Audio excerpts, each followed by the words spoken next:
सार्वजनिक हो जाता। लेकिन बड़े हैरत अंगेज तरीके से जो एक्सपेक्टेड था, इसकी हम उम्मीद कर रहे थे कि एसबीआई सुप्रीम कोर्ट के सामने ये कहेगा, और एसबीआई ने ये कर दिखाया। एसबीआई ने सुप्रीम कोर्ट से कहा है कि ये डेटा देने में एसबीआई असमर्थ है और उसको 30 जून 2024 तक का वक्त चाहिए। मतलब टोटल 5 महीने का वक्त इस देश के सबसे बड़े bank state bank of India को चाहिए। और हास्यास्पद बात यह है कि डेटा देना है 22,217 इलेक्टोरल बॉन्ड का।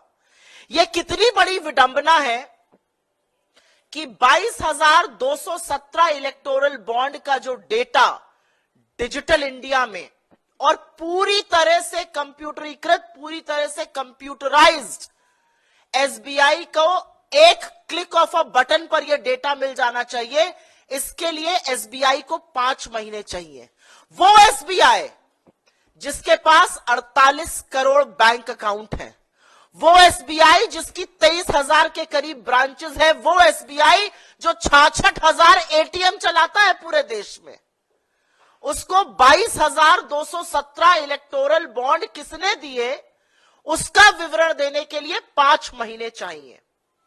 यहां पर यह बताना जरूरी है कि भारतीय जनता पार्टी शुरू से असहज थी।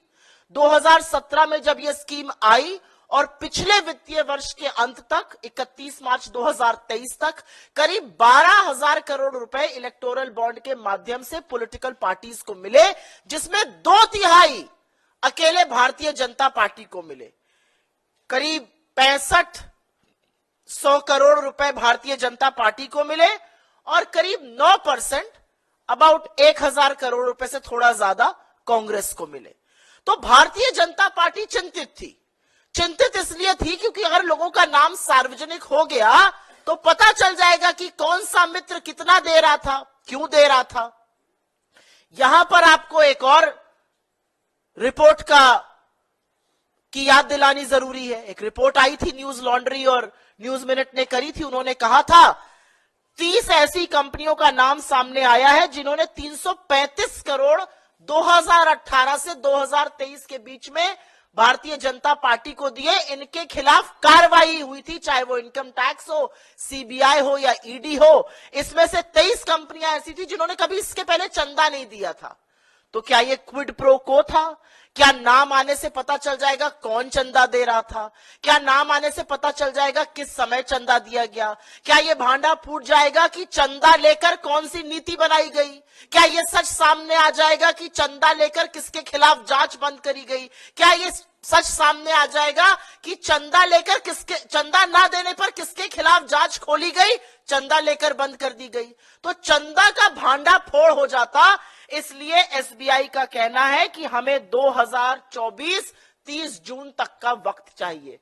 चुनाव निपट जाएगा, चुनाव के पहले आ गया तो जो हम कह रहे हैं सूट बूट की सरकार, जो हम कहते हैं मित्रों की सरकार, जो हम कहते हैं कि कुछ ही लोगों के लिए नीति निर्माण होता है, वो दूध का दूध पानी का पानी हो जाएगा। लेकिन जनता को इतना मूर्ख क्यों समझा जाता है? जब जब सच दबाने का प्रयास होगा तो जनता पूरा सच समझती है। जनता जानती है कि अगर आपके खाते, अगर आपके खजाने 1-2 व्यक्ति पैसों से भर रहे हैं तो ये सरकार और इस देश का प्रधानमंत्री उन्हीं लोगों की गुलामी करते हैं, उन्हीं लोगों के लिए नीतियां बनाते हैं। हमारे इस मंच से कुछ सवाल है और सवाल बड़े स्पष्ट हैं और बड़े कम हैं। पहला सवाल हमारा यह है कि इस देश का सबसे बड़ा सरकारी बैंक, पूरी तरह से कंप्यूटराइज्ड बैंक एसबीआई को 22,217 इलेक्टोरल बॉन्ड देने के लिए 5 महीने का समय क्यों चाहिए? ये तो एक क्लिक ऑफ अ बटन पर होना चाहिए। हमारा दूसरा सवाल यह है कि एसबीआई को एकाएक जब अवधि जिस दिन देना था उसके 24 घंटे पहले एसबीआई क्यों जागा? क्या एसबीआई को 25 दिन का टाइम लग गया यह सोचने में कि उनको कितना वक्त लगेगा? और यह एक बड़ा सवाल है। एक और सवाल है और उसका मैंने उल्लेख भी किया कि 48 करोड़ अकाउंट 66,000 करीब एटीएम, 23,000 करीब ब्रांचेस होने वाले एसबीआई को 22,000 महज अकाउंट के लिए 5 महीने चाहिए। यह कितना हास्यास्पद है। एसबीआई पर प्रेशर कौन बना रहा है? इस आर्थिक अनियमितता को, इस काले धन के गोरख धंधे को कौन पनपने दे रहा था? क्यों एसबीआई पर दबाव बनाया जा रहा है? ऐसा क्या हो जाएगा अगर चुनाव के पहले ये नाम सामने आ गए? और सवाल यह उठता है कि क्या लोगों को लोकतंत्र में यह जानने का हक नहीं है कि कौन किस पार्टी को कितना और कब चंदा दे रहा है, जिससे वो देख समझकर वोटिंग के पहले अपना मन बना सके? ये पूरा गोरख धंधा है। अलायंस अब एसबीआई के साथ की गई है। हम लोग शुरू से कह रहे हैं कि भारतीय जनता पार्टी इस देश के हर संसाधन, हर संस्थान, हर संस्था पे कब्जा करना चाहती है। पहले सीबीआई, ईडी और इनकम टैक्स बने नए फ्रंटल, अब लगता है एसबीआई बन गया है। और समझना जरूरी है कि कितना भी षड्यंत्र एसबीआई और सरकार मिलकर रच ले, मोदी जी ने किससे कब कितना पैसा लिया और उसके एवज में जांच बिठाई या जांच बंद करी, उसके एवज में कौन सी नीति बनाई, इसका फैसला जनता करेगी, क्योंकि जनता सब देखती और सब समझती है। I will very briefly make a statement in English on this particular matter. It's of grave national importance.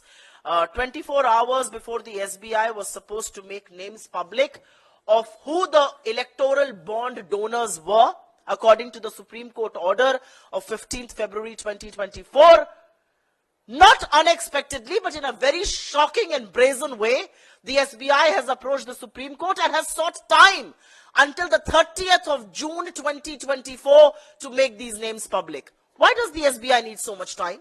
SBI is not just India's largest lender, it is a fully computerized bank. It operates 48 crore bank accounts, it operates 66,000 ATMs, nearly 23,000 branches all over the country and beyond India. And this SBI needs 5 months to be able to gather data for just 22,217 electoral bonds. Why is the BJP so scared of these names coming out? It's important to remind you of two figures here. Between 2017 and 2023, from the onset of the electoral bonds till the end of fiscal year 2023 last year, about 12,000 crore rupees